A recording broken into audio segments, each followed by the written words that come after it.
બોરસદમાં ભાઈ પહેલી જ વાર અમીધારા ફૂડ પાર્સલ વાળા તમારા ઘરે બેઠા ફૂડ ખવડાવવાના છે।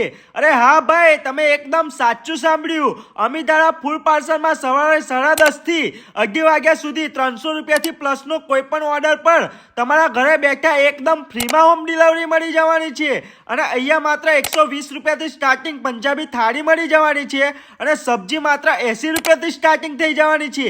એ પાછી તાજી, ફ્રેશ અને લાઈવ બનાવી આપવામાં આવશે। અને ભાઈ ટેસ્ટની વાત કરીએ તો લબાલબ કાયદેસર મોજ પડી જવાની છે। અને અહીંયા 1 કિલો પંજાબી સબ્જી માત્ર 270 રૂપિયામાં મળી જશે। અને અહીંયાથી તમને ફૂડ પાર્સલ પણ કરી આપવામાં આવશે। અને ફૂડ પાર્સલ તમારા ઘરે બેઠા કરાવવું હોય તો ડિસ્પ્લે ઉપર નંબર આપેલો જ છે, હમણાં જ કોન્ટેક્ટ કરી લેજો। અને બોરસદની આજુબાજુ રહેતા હોય તો આ વિડીયો તમારા મિત્રો અને ફેમિલી સાથે શેર કરી દેજો। લોકેશનની વાત કરીએ તો બોરસદમાં આનંદ ચોકડી, સત્યમ હોસ્પિટલની પાછળ, ભાજપ કાર્યાલયની બાજુમાં અમીધારા ફૂડ પાર્સલમાં પહોંચી જજો મારા ભાઈ।